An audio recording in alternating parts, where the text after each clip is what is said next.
Hello and welcome to the Weekend Review, reaching you from Oweleke TV. Thank God it's Friday, and of course I'm not alone today for Weekend Review. I'm joining us now is none other than the beautiful Antonia. Hello, Antonia. Hello, Mercy. How are you? Very well, You look stunning. You look amazing.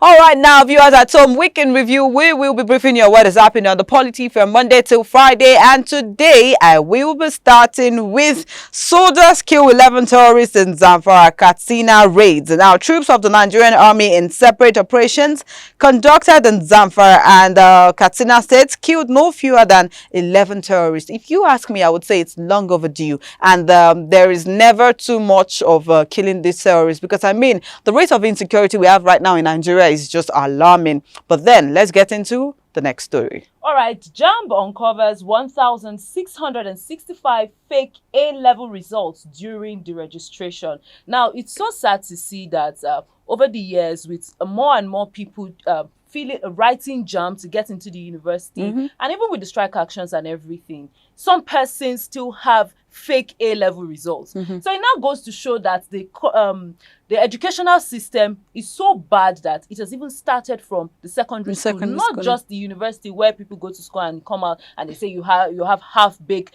graduates. Why would you present a fake A-level certificate? Why would you?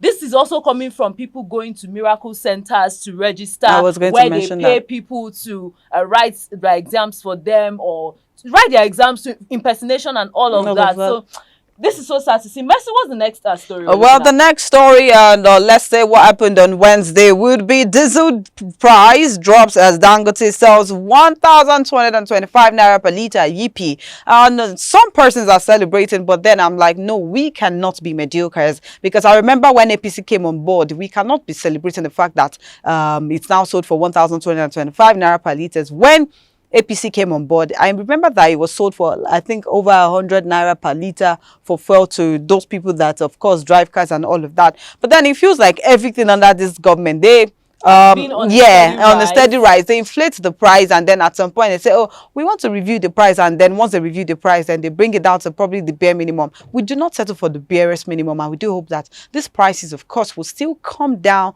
not one more time, but at least let the layman be able to afford their daily lives and move freely.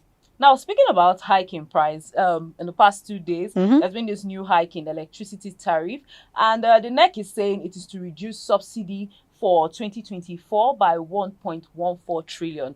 So first of all, they brought out this band A to E, and with different hours that they are also. Why are you laughing, Mercy? I'm trying so hard not to laugh because they are.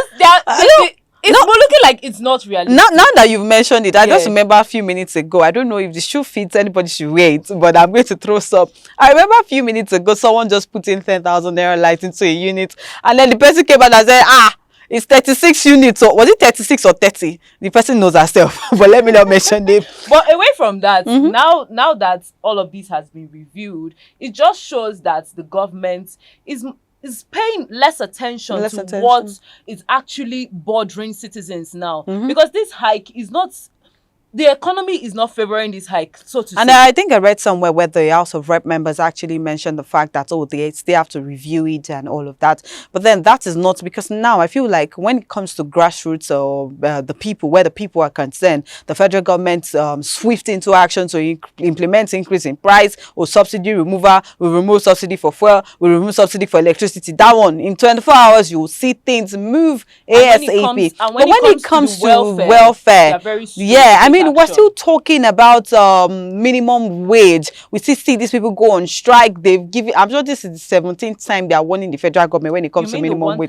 Exactly, but nothing is being done. But I mean, it was just on Tuesday we're talking about, there was the possibility that there would be increase in electricity tariff. But then the next day, in less than 24 hours, it was implemented already. But then let's move straight to our final story today, which is a sad one. And of course, it's something that happened, I mean, a few hours ago. Gunmen invade Kogi community. Many feared dead. Some hoodlums on Friday invaded Agojeju, forgive my pronunciation, a community in Omala, local government area in Kogi State, where in the telephone interview with the state police public relations officer, that's William Aya, he confirmed the attack to correspondents, and adding that the state commissioner of police, Veteran Onoa, has deployed tactical teams to the area.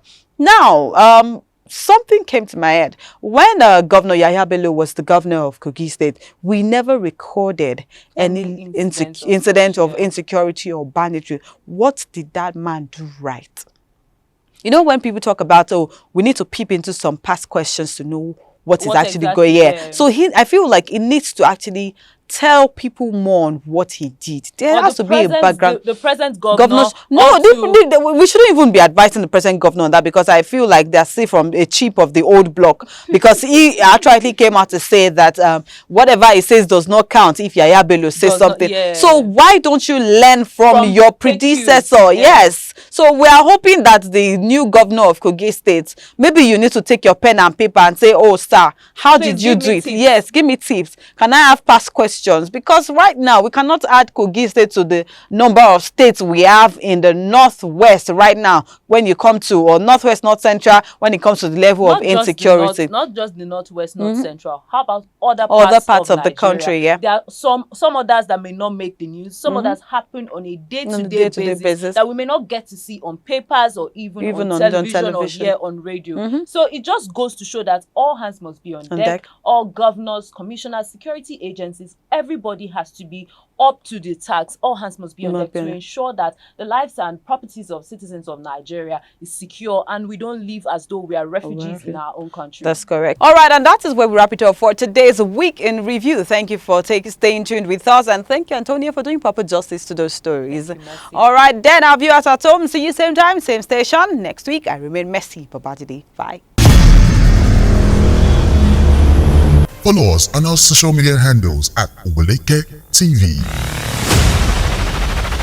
Visit our website at www.oweleke.tv for a thrilling journey. Oweleke TV, rising star at the fairground.